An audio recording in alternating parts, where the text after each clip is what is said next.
Okay, so did anyone try the exercises from the first two chapters? I did, but I just didn't get anything. Or I tried the first exercise where you're thinking consciously about manifest mind, but I didn't get one. I didn't find one. It could have just been Hmm. where I was walking, but I don't know. If anything, it made things worse. I tripped over a lot every time I thought of it because my mind was elsewhere.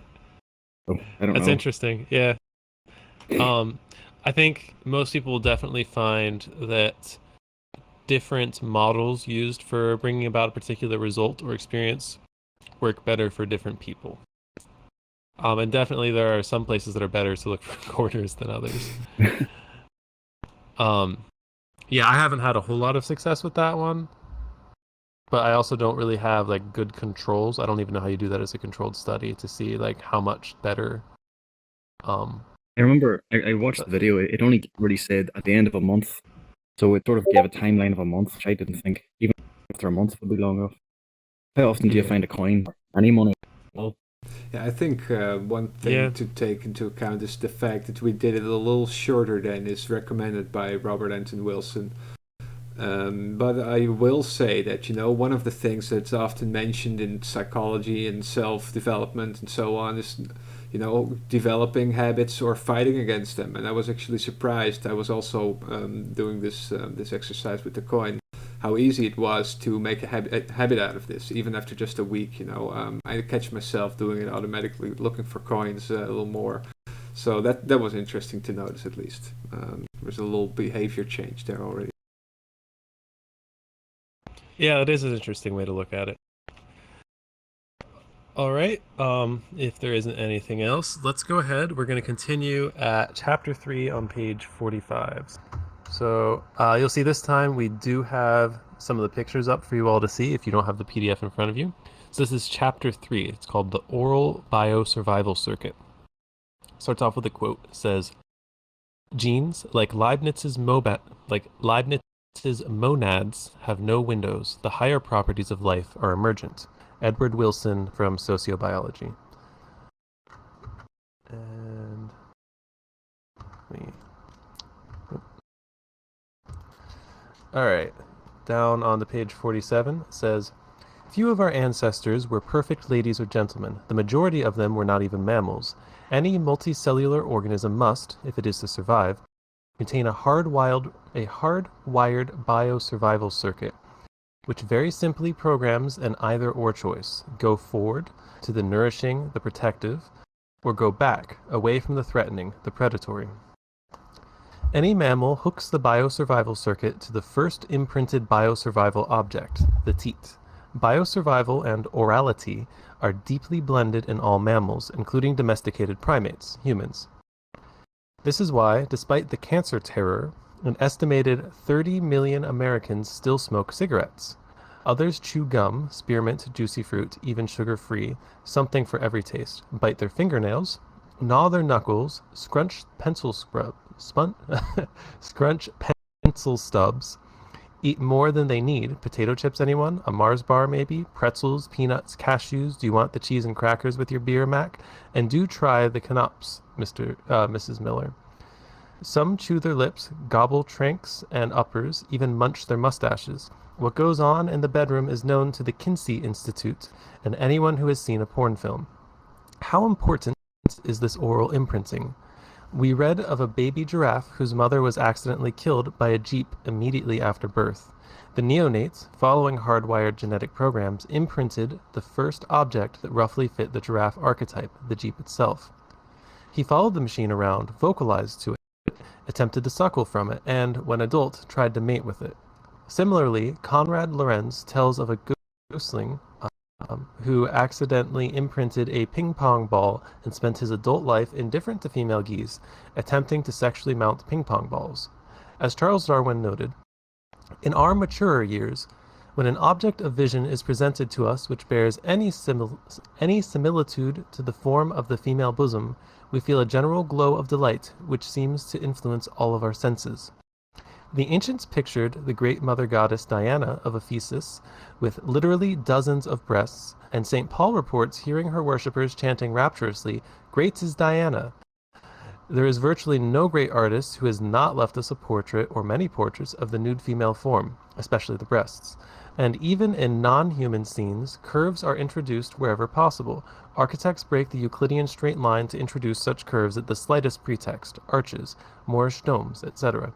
The new curves of the suspension bridge are necessitated by Newton's laws, gravity's rainbow in Pynchon's phrase. But still, these double catenary curves are aesthetically pleasing for the reasons Darwin suggests. As for music, where did we first hear it? Who sang or hummed to us, and against what part of her body were we held? Mountain climbers are reduced, like Mallory, to saying because it's there, when trying to explain their compulsion to ascend those conic peaks. Our eating utensils, oral gratification tools, tend to be rounded or curved.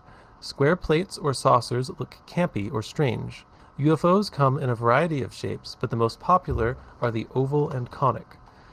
Freudians suggest that opiate addiction is an attempt to return to the womb.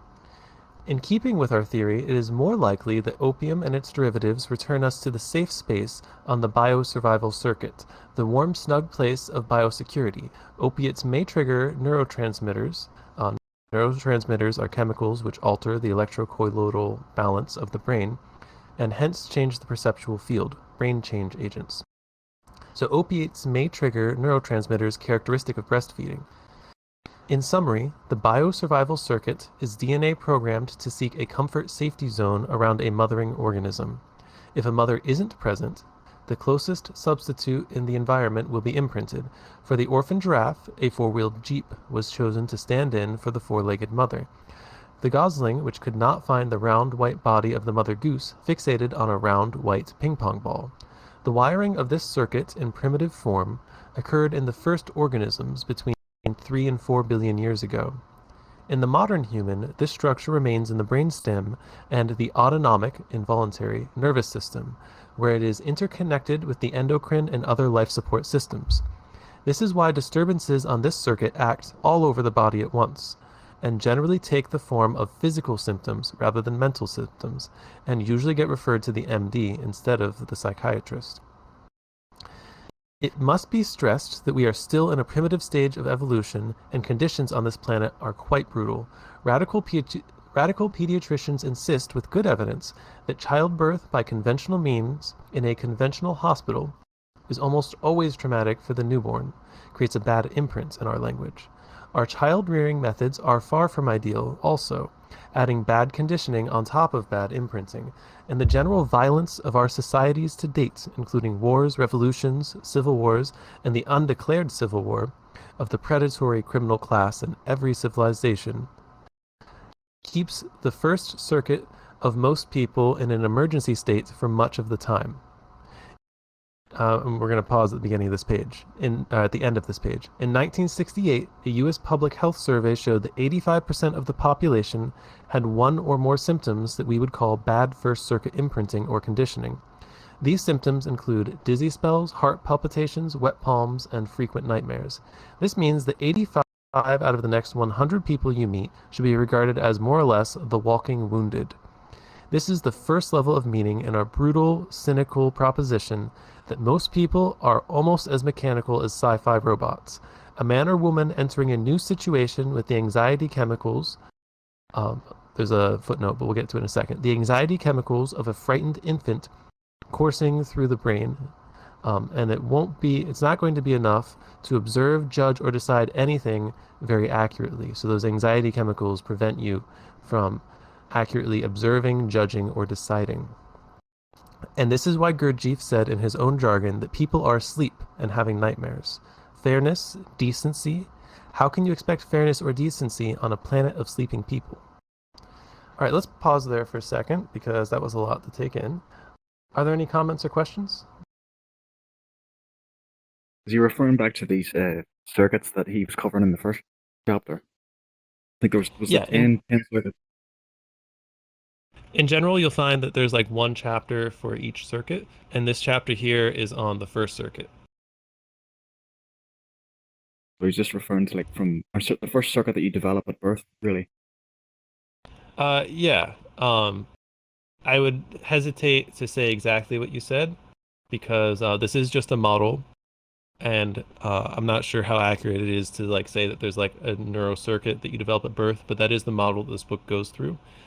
And a lot of the conditioning for the mental processes associated with what the first neurocircuit models are developed based on your maternal figure as a child.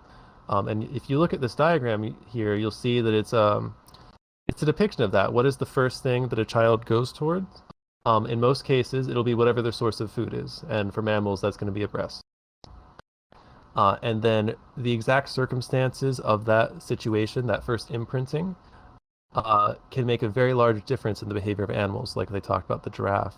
And there's not breastfeeding for birds, but that goose was described also. I guess one comment I can make is just a reference for some very good watching. It's The Brain with Dr. David Eagleman. Short series with about an hour for each episode, and it's quite recent, and it's very cool to see that while it's not the exact same model Raw offers here, it definitely goes into these different stages of brain development and imprinting a lot. So if you want to learn about this from a neurological perspective, go check out that series. That's The Brain with Dr. David Eagleman. Very good series. I think there was Thanks, that sounds cool. Question over there. When he speaks about the printing of this first circuit, he mentions that it already starts when the baby is born in the hospital, modern hospital, in a traumatic place to get you. Does he go into more detail about exactly this sort of its imprinting stops? Like, does it stop soon after birth, or does it even start in the womb? All right, you broke out a little bit. So I heard most of what you said, but this book isn't really going to focus on like the details of child imprinting, but it will talk about your first imprints for every circuit. So like the fourth circuit is associated with love and ecstasy. So I believe, if I remember correctly, that Raw describes like your first crush and your first kind of experiences with that having an impact on your fourth circuit imprinting. So it's kind of like your imprinting for each circuit is like your first major experience with the kind of consciousness associated with that circuit. Does that answer what you were asking? Circuits. Yes. But I have a further question from what you said. So, if the fourth circuit also interacts with this first circuit, so molds fourth circuit in a different way, do all of the circuits work in this way, or just select few interacting with each other? I guess that's probably up for debate, but I would suggest that they all interact. The first four are definitely there are definitely some diagrams that show like the first two as like an x-axis and a y-axis. I would suggest that you could not only map it as like a two-dimensional diagram of consciousness, but up through 8 dimensions. And I'd suggest that you could actually continue the pattern of the neurocircuits almost indefinitely to describe like future developments in occult theory and things of that sort. All right. So, how can you expect fairness or decency on a planet of sleeping people? And we're continuing on page 49. This was the viewpoint of early Christians, later condemned as heretics, Gnostics, by Roman bureaucrats. The Gospel of Truth, first century, says bluntly that history is a nightmare, and then in quotation, as if mankind were sunk in sleep and found themselves in disturbing dreams. Either there is a place to which they are fleeing, or they are involved in striking blows, or they are receiving blows themselves. Sometimes it is as if people were murdering them or themselves are killing their neighbors, or murdering them or they themselves are killing their neighbors. To these first Christians, as to the Buddhists, awakening literally meant coming out of this nightmare of terrifying fantasies. In our own terminology, it means correcting the editing that causes us to behave and perceive like very badly, inappropriately wired robots, and suddenly seeing the unedited world. So, awakening in the context of this book has to do with correcting the editing that influences the way you perceive the world. And hopefully you can see at least a less edited version of the world. It must be emphasized that this circuit, the first circuit, being the oldest in evolutionary development, is the most mechanical and the most rapid. One is not conscious of time at all on the biosurvival circuit. Observe the speed of your dog's reaction at the first sound of an intruder, the threatening bark, and the movement of the whole body to alert status. It is automatic. Then the dog starts taking in other cues to determine how this particular intruder should be treated. As Robert Ardrey reports, as Robert Ardrey reports the remarks of primatologist Ray Carpenter, to understand this part of your brain, imagine that you are a monkey and you're running along a path past a rock and unexpectedly meet face to face another animal. Now, before you know whether to attack it, to flee it, or to ignore it, you must make a series of decisions. Is it monkey or non-monkey? If non-monkey, is it pro-monkey or anti-monkey? If monkey, is it male or female? If female, is she interested? If male, is it adult or juvenile? If adult, is it of my group or some other? You have about 1/5 of a second to make all these decisions, or you could be attacked. The biosurvival program first attaches to the safe space around the mother, oral imprint, and then with age moves further and further out, exploring what is safe and what is not. Without hardwired genetic programs, i.e. automatic programs, this second stage would be impossible and no mammal would ever leave the teat. The hardwired programs act automatically, unconsciously, because if you had to stop and think out each situation, you would be eaten by the first predator. All right, so there's our first picture. All right, of course, the imprint is made by chance, by the circumstances at that moment of imprint vulnerability. Recall the gosling who imprinted on the ping pong ball. Some imprint bravery, inquisitiveness, and the exploratory drive. Others imprint timidity, infophobia, fear of the unpredictable, and withdrawal, of which the extreme case is the sad imprint called autism or childhood schizophrenia. All of which is robotic until one learns how to reprogram and re-imprint one's own brain circuits. In most cases, such metaprogramming skill is never acquired. It all goes by in a flash on mechanical autopilot in 0 time. In quotes, I just found myself doing it, says the soldier as he is being court-martialed for cowardice or decorated for bravery. All right, in this diagram here, you're going to see a one-dimensional figure. So it's showing that on the one hand, the biocircuit can imprint in a way that leads to timidity or retreating, or it can also imprint in a way that is more aligned with confidence.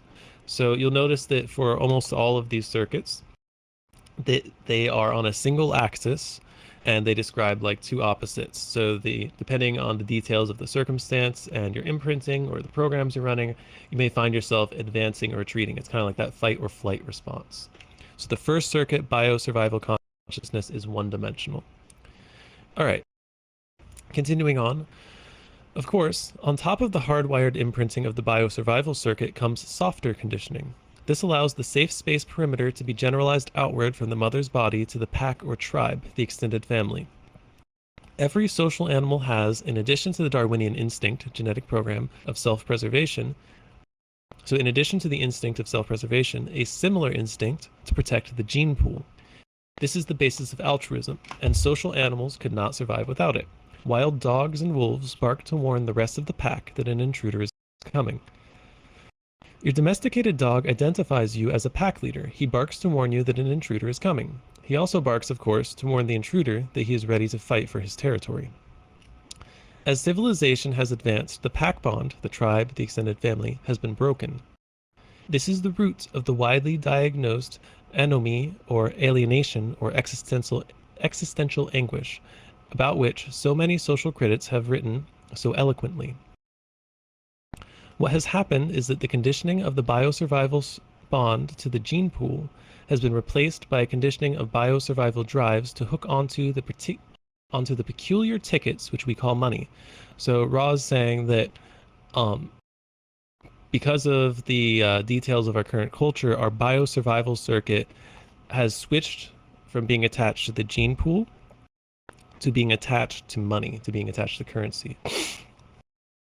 All right, Concretely, a modern man or woman doesn't look for biosurvival security in the gene pool, the pack, the extended family. Biosurvival depends on getting the tickets. You can't live without money, as the living theater troupe used to cry out in anguish. If the tickets are withdrawn, acute biosurvival anxiety appears at once. Imagine as vividly as possible what you would feel and what you would do if all your sources to biosurvival tickets, money, were cut off tomorrow. This is precisely what tribal men and women feel if cut off from the tribe. It is why exile or even ostracism were sufficient punishments to enforce tribal conformity throughout most of human history. As recently as Shakespeare's day, the threat of exile was an acute terror signal. "Banished," cries Romeo, "the damned use that word in hell." In traditional society, belonging to the tribe was biosecurity. Exile was terror and real threat of death. In modern society, having the tickets, money, is biosecurity. Having the tickets withdrawn is terror. Welfarism, socialism, totalitarianism, etc. represent attempts in varying degrees of rationality and hysteria to recreate the tribal bond by making the state stand in for the gene pool. Conservatives who claim that no form of welfare is tolerable to them are asking that people live with total biosurvival anxiety and anomie combined with terror. The conservatives, of course, vaguely recognize this and ask for a local charity to replace state welfare, i.e., they ask for the gene pool to be restored by magic among people, denizens of a typical city, who are not genetically related at all. On the other hand, the state is not a gene pool or a tribe and cannot really play the biosurvival unit convincingly. Everybody on welfare becomes paranoid because they are continually worrying that they are going to they're worried that they're going to get cut off or exiled for some minor infraction of the increasingly incomprehensible bureaucratic rules. And in real totalitarianism, in which the bogus identification of the state with the tribe is carried to the point of a new mysticism, the paranoia becomes total. Real bonding can only occur in face-to-face groups of reasonable size. Hence the perpetual attempt, however implausible in industrial circumstances, to decentralize, to go back to the tribal ethos, to replace the state with syndicates, as in anarchism, or affinity groups, Reich's Consciousness 3. Recall the hippie crash pad of the 60s, which lives on in many rural communes. Back in the real world, the tickets called money are the biosurvival bond for most people. Anti-Semitism is a complex aberration of many facets and causes, but in its classic form, the Jewish bankers' conspiracy, it simply holds that a hostile gene pool controls the tickets for biosecurity. Such paranoia is inevitable in a money economy. Junkies have similar myths about who controls the supply of heroin. Thus, as anti-Semitism has declined in America, the bankers' conspiracy lives on in a new form. Now the villains are old New England WASP families, the Yankee establishment. Some leftists will even show you charts of the genealogies of these WASP bankers, the way anti-Semites used to show Rothschild genealogies. And let's go to our next picture. We see here the alpha males eat first. The runts of the litter get whatever is left over. So looking at this, what it's showing you is a depiction of sort of like the two extremes of first circuit imprinting. So we have, and there are more details involved in this if you look at the second circuit, but the alpha male is someone who is imprinted with like confidence, and then the runts of the litter, metaphorically, are those that have the retreat response. They have been imprinted with more caution, we could say. All right, on page 55, let's go a little bit further and then stop again for questions. We're getting close to the end of the chapter. C.H. Douglas, the engineer and economist, once made up a chart which he showed to the Macmillan Commission in 1932 when they were discussing money and credit regulation. The chart graphed the rise and fall of interest rates from the defeat of Napoleon in 1812 to the date of the commission met in 1932, and on the same scale, the rise and fall of the suicide rate in that 120-year period. The two curves were virtually identical. Every time the interest rate went up, so did the suicide rate. When interest went down, so did suicide. This can hardly be a coincidence. When interest rates rise, a certain number of businessmen go bankrupt, a certain number of workers are thrown out of their jobs, and everybody's biosurvival anxiety generally increases. Marxists and other radicals are urgently aware of such factors in mental health, and hence scornful of all types of academic psychology which ignore these biosurvival issues. Unfortunately, the Marxist remedy, making everybody dependent for biosurvival on the whims of state bureaucracy, is a cure worse than the disease.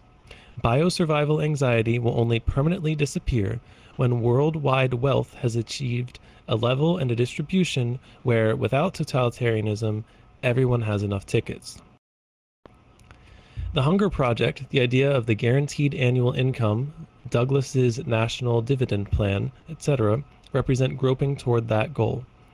The ideal can only be achieved in a technology of abundance. Extreme cases, persons who take their heaviest imprint on the first oral circuit tend to be viscerotonic, because this imprint determines lifelong endocrine and glandular processes.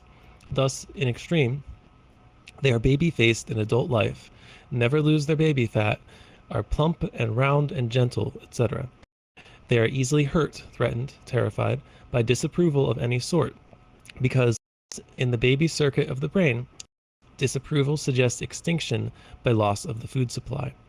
We all have this circuit and need to exercise it periodically. Cuddling, sucking, hugging, etc., and daily playing with A, one's own body, B, another's body, and C, the environment, are perpetually necessary to the neurosomatic endocrine health. Those who deny such primordial functions because of rigid imprinting on the third rationalistic or fourth moralistic circuit tend to become dried up, prune-faced, unattractive, cold, and muscularly rigid. The baby functions of playing with one's own body, another's body, and the environment continue throughout life in all animals. This playfulness is a marked characteristic of all conspicuously healthy individuals of the sort Maslow calls self-actualizers. If this initial imprint is negative, if the universe in general and other humans in particular are imprinted as dangerous, hostile, and frightening, the prover will go on throughout life adjusting all perceptions to fit this map. This is what is known as the injustice collector syndrome in the language of Dr. Edmund Bergler. The female members of this imprint group become radical feminists. The male members are less organized and can be found in fringe groups of the extreme left and extreme right. Such a pattern is unconscious in three ways. All right, let's actually pause here because that's a lot of stuff. Would anyone have any questions or comments? A lot of information in that chapter. Yeah, almost every chapter is this way. I had a question about when it's going into about people disconnecting from the gene. I'm not sure what was it. You said it was like the gene pool, but now they're more connected with, as you said, tickets money. I can't remember what it was now though. Yeah, something like that. Like that because of modern society, our first circuit needs, like our immediate physical and nutritional safety, are not met usually by like local community. They're met by these sometimes arbitrary and bureaucratic systems by which we receive currency and then exchange that currency for whatever it is we desire. It almost seems like this the book is world's going that way. You know? Yeah. Almost like they want to depend on money. I don't know, but I can't remember my question anyway. But like, there's a lot of information in that chapter. So I'll just wait. Yeah. So like, this book isn't so much like an economic treatise or anything, but if you do have specialization of labor, you're gonna find that there has to be some sort of exchange or bartering system, and usually something ends up being like the default. Like a long time ago, it may have been gold or some other resource. And I don't really know of a way to get around that without having a fairly primitive society, which so I do have sympathies for that kind of society. Like but what'd you say? Bitcoin and stuff like that. It could be one way. Yeah, I mean, I think gold, centralized currencies and stuff. So cryptocurrency is fascinating, and I hope that it brings about a lot of positive change in the future, especially with things like smart contracts and DAOs. but it doesn't solve this particular issue because you're just replacing one form of exchange for another. You do still have some sort of like dissociated currency that's dissociated from our actual experience in life. It's not like you're farming and raising food and maybe bartering it. That's a little less alienating, to use Marxist terminology. But yeah, hopefully Bitcoin and Ethereum and all of that bring about positive change. All right, is there anything else? No, that's it, really. I'll just see how the other Okay. chapters. I can see how this one is connecting to the first one, though. It was talking Yeah, about. they all connect together. Okay, so such a pattern where you have been imprinted in a way to find other people or other groups dangerous or frightening in some way, that kind of pattern is unconscious in three ways. It is unconscious because it is automatic. It happens without thought as a robot program. It is also unconscious because it began before the infant had language, and hence it is pre-verbal, inarticulate, felt rather than considered. And it is unconscious because it is all over the body at once. Specifically, it is characterized by respiratory block, first noted by Wilhelm Reich, a chronic muscular armoring that prevents upper body relaxed breathing. Popular speech recognizes this state as being uptight. All of the most successful re-imprinting techniques, therapies, for this kind of chronic anxiety work on the body fat, not on the mind. The Reichians, Rolfers, primal scream therapists, Orr's rebirthers, Gestaltists, etc. all know, whatever specialized jargons they use, that a bad biosurvival imprint can only be corrected by working on the biological being itself, the body that feels perpetually vulnerable and under attack. Even neurolinguistic programming, NLP, begins by inducing the patient to relax and breathe easily. As Gregory Bateson has pointed out, Konrad Lorenz acquired his marvelous insights into the imprinting process, for which he won the Nobel Prize, by consciously imitating the body movements of animals he was studying. Watching Lorenz lecture, one could see each animal he discussed, because Lorenz would dramatize or become that animal in the manner of a method actor. Even earlier, Wilhelm Reich discovered that he could understand his patients with remarkable clarity by imitating their characteristic body movements and postures. The biosurvival imprints, especially traumatic ones, are all over the body, frozen, in Reich's metaphor, in chronic muscle and gland mechanisms. If you can't understand somebody's irrational behavior, start by observing the breathing. You will very quickly get an idea of what is bothering them. This is why all schools of yoga, Buddhist, Hindu, or Sufi, place such an emphasis on restoring natural breathing before trying to move the student on to higher circuits and wider consciousness. This is of more than psychological import. Every study of the psychosomatic aspects of cancer and asthma, for instance, finds this pattern of chronic muscular contraction, subjectively felt as anxiety, among the predisposing factors. What the thinker thinks, the prover proves. People are strangling their inner organs every day because they are afraid. Mary Baker Eddy may have been exaggerating slightly when she said, all illness is manifested fear. But holistic medicine more and more recognizes that if the damned word all is replaced by a more tentative most, Mrs. Eddy was close to the facts. Even old-fangled MDs, who won't consider holistic ideas for a minute, admit that some persons are mysteriously more susceptible to disease than other persons. What is this metaphysical susceptibility? Anthropologist Ashley Montague, has collected numerous statistics on children who were deprived of maternal love at the crucial point of imprint vulnerability in infancy. They not only died younger than the national average, but were sicklier all their lives and even grew up to be several inches shorter than the average adult height for their sex. What makes for susceptibility, aside from possible genetic factors, can only be an anxiety imprint, muscle tension on the first circuit. Christian Science, or any other religion that dogmatically insists that God wants us to be happy and successful, can cure such conditions miraculously. What the thinker thinks, the prover proves. Absolute faith that God is supporting you, beamed out from the brain all day long, day after day, signals the muscles to relax and natural buoyancy and health returns. Throughout human life, when the biosurvival circuit senses danger, all other mental activity ceases. All other circuits shut down until the biosurvival problem is solved. Realistically, or symbolically, this is of crucial importance in mind washing or brain programming. To create a new imprint, first reduce the subject to the state of infancy, i.e. biosurvival vulnerability. We will enlarge upon this later. In pre-neurological terms, the biosurvival circuit is what we usually call consciousness, per se. It is the sense of being here now, in this vulnerable body, subject to the raw energies and forces of the physical universe. When we are unconscious, the biosurvival circuit is turned off, and doctors may cut us up without our attempting to flee or even crying out. All right, that is the end of the chapter, not counting the exercises. Any other comments or questions? What was the name of the doctor in the start of the chapter that said he could determine someone's problem by their breathing? What was his name? Probably Wilhelm Reich. There are a few doctors that are mentioned. Wilhelm Reich discovered that he could understand patients by imitating their body movements and postures. Is that what you're meaning?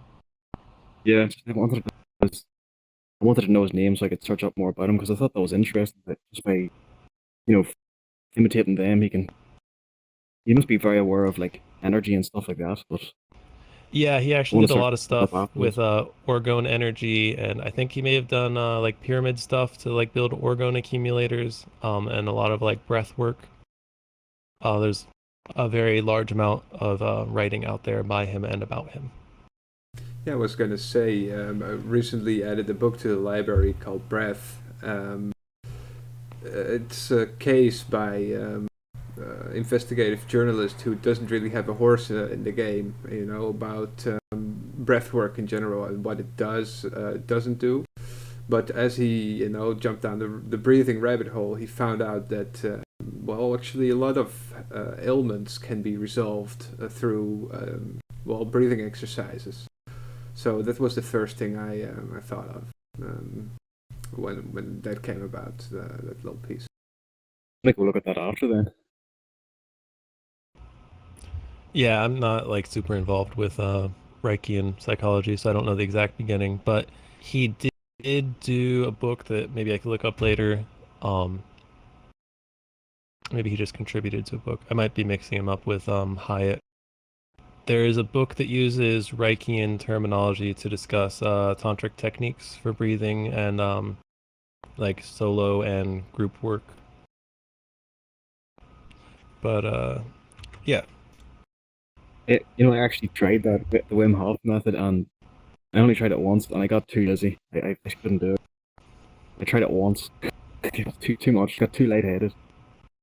But it's interesting. Yeah, my experience is that you have to find like the right pace for you and your body, and like not hurt yourself. But it might take longer. But if you hold the right pace for long enough, then you can safely induce altered states via breathing. Did I see a hand go up? Yeah, my comment was also about Wim Hof method. Both the breathing exercise and cold water exposure trigger flight or fight response, which is pretty much, this survival mechanism, pretty much what we're talking about here. So yeah, it could be a way to interact with that sort of response, fear and vulnerability in physical body. Right. And also overcoming it, building courage. Yeah, actually, I do have a question about that, maybe, Bubble. If you could go to the slide with the timid retreat and the confident advance. Yeah, am I right to understand that it's really, up to how the imprinting takes place, where somebody puts these things, what might be the timid retreat for one person, then could be something that another person confidently advances to. And am I correct in thinking that Robert Anton Wilson is trying to teach us, to take control over this in some way? Yeah, exactly. He suggests very directly that a lot of especially racist or sexist conspiracy theories are a result of that, and the particular group that you choose to advance or retreat towards or away from. Both it has to do with imprinting based on positive or negative experiences, and also you can re-imprint yourself and maybe don't imprint other people without their consent. Right. But there are people that purposely attempt to brainwash people. which is sad, but I think it is important for people to be aware. Do you think it is theoretically possible to remove an individual from the restrictions of this biocircuit, like our need to imprint and such, without having it hinder development? So you're asking, could you cultivate in yourself or maybe someone else a kind of consciousness that has no first circuit stuff in it at all? Is that the question? Okay. So I think it would be very tricky to have any sort of entity, and I'm including like organisms in that is not at all concerned with its own safety, unless it were like in an extremely safe environment, like maybe temporarily. But if you have something that just like doesn't care at all, or even doesn't register that it could be injured or that it might need sustenance, I can't imagine that thing surviving for very long. But like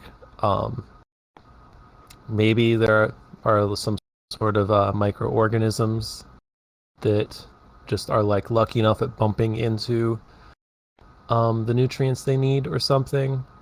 Or maybe there could be a certain kind of brain damage, like you fall and a spike goes into your head and takes out part of your brain, and then you just don't care at all about food or safety, I guess. It wouldn't be very pleasant, I think. I see. But if it was a being fueled by logic alone? I mean, I guess. I don't... Is there a certain point you're trying to get to that I could respond to more directly? I guess I'm wondering if we are nothing more than slaves to our own imprints and such. Would you agree with that view? I would agree that it is true to an extent, but your imprinting can definitely change, both unintentionally and intentionally. And a lot of this book has to do with becoming aware of different ways in which you have been imprinted, and then hopefully changing them, taking control of that and changing them for the better. That's what a lot of the exercises are about, which is actually the next thing we're going to get onto. Yeah, let's switch. Oh, is there something clarify, else? yeah, is it just, right, in my mind, I'm sort of telling myself, it's sort of like, so your first impression of one experience determines your circuitry going forward. So if you see like, I think they've done the studies about this, like, I can't remember the name of the study, but they would like show a certain picture with no sound, and the person wouldn't have a fear response, and then they would show a different picture, which, the pictures weren't scary, but the second picture would have like a very loud sound play with it, and obviously you would jump because you're frightened by that. But then going forward, when they seen that picture, then they would have a fear response anytime they saw it. But that's sort of what this is getting. That's what your first impression dictates you are programmed going forward. Yeah, and of course that programming isn't permanent. So like there's a very well documented thing where, like, let's say you eat a donut. There's nothing wrong with the donut at all. Like, it's perfectly good donut. There's no food poisoning involved. But like something else happens, like you're outside too long in the sun, you get nauseous and you end up throwing up, right? For a lot of people, even though they know consciously that the donut did not make them sick, they won't be able to eat donuts. They won't like them. They might even make them feel a little bit sick if they smell or taste a donut. And that imprinting will eventually go away, or it can in some cases, where you can intentionally speed up that process. So yeah, that's definitely a thing. But it's not like 100%, and it's generally not permanent unless it's continually reinforced. This is what I was thinking, can you constantly change that circuitry that's developed? I imagine you can, because I'm sure it's been done before, Yeah, absolutely. That's what a lot of therapy is about. Like cognitive behavioral therapy is specifically about that. He mentions on, I don't know what page, but like he's saying that if you want to redo first imprinting stuff, that you're better off bringing someone to a state of heightened first circuit vulnerability. So like you bring down all of their emotional, mental, and physical barriers. You have someone or yourself in a very sensitive state, and then it is easier to like experience those pre-verbal imprinting things directly and work on them. And that is the purpose of a lot of different kinds of therapy and some spiritual practices. I will say that that has a lot to do with a lot of the difficulties that occultists sometimes experience, especially early in their practice after they become successful at like deconditioning themselves to a certain extent. Is if you do decondition yourself in some sort of way and you aren't already in a circumstance that is healthy or is going to enable you to re-imprint yourself with something that you desire, you're basically just making yourself vulnerable and letting the whims of the universe control you. So like deconditioning, like maybe Raw makes it sound like it's almost always a good thing because how awful human culture tends to be. But in the wrong circumstances, you will definitely give yourself other traumas. Yeah, for sure. There always needs to be something better built in place, right? It cannot be a power vacuum, so to speak, because your lower nature will gladly step into that power vacuum again at any chance you give it, for sure. Yeah. All right, so we are running a little short on time, but I think we have just enough time to go over the exercises for this chapter. So number 1 says, please, 1, determine to enjoy the primitive circuit fully from now on. Play with yourself and others in the environment shamelessly, like a newborn baby. Meditate on, unless ye become as a little child, ye shall in no wise enter the kingdom of heaven. 2, never mind your diet, you will reach the optimum weight for your height when your brain is operating properly. Enjoy one really sweet and gooey dessert every week. Diabetics, of course, should buy this goodie in the non-sugar section of your store. All right, 3, get high. And now I am going to be clear here that sometimes Robert Anton Wilson will suggest things that may or may not be legal depending on where you are. And he does say on marijuana, if this is permissible, he says to your superego or on ginseng, which is legal everywhere and recommended by many holistic physicians, and then go to a health spa, enjoy a good swim, a massage, and a sauna, repeat every week forever. So, of course, there are many other ways to activate your first circuit. So just make sure you're doing things that are not going to harm you physically, emotionally, financially, or like legally. All right. 4, take a course on Kung Fu or karate for at least 3 months, then reread this whole chapter. You will be surprised at how much more that every sentence will mean. So study some sort of martial art and then go back over the chapter again. 5, lie on your back and pant rapidly to the count of 20. Each exhale-inhale cycle counts as 1, not as 2. Panting means breathing rapidly through your mouth, as forbidden by almost all experts on health. But this is only an exercise, not a full-time practice. When you reach 20, stop and resume nose breathing. In the slow, rhythmic manner recommended by yogis to the count of 20. Then repeat the panting to the count of 20. Then repeat proper yoga breathing. This is known as the breath of fire in tantric yoga. The results are most amusing and enlightening. Try it. And there is a footnote there. It says, like opiate use, this exercise seems to trigger neurotransmitters similar to mother's milk, i.e., it takes you back to the snug security of breastfeeding, and it is not addictive. Let's go ahead and look at the image on this page. All right, there's the image at the bottom of this page. All right, 6. Visit an aquarium and observe very closely. Try to see the biosurvival circuit of the fish brain in operation and recognize when and how that circuit in your own brain has operated throughout your life. 7.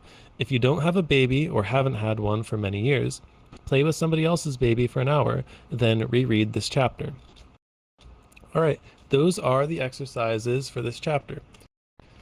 Any last comments or questions?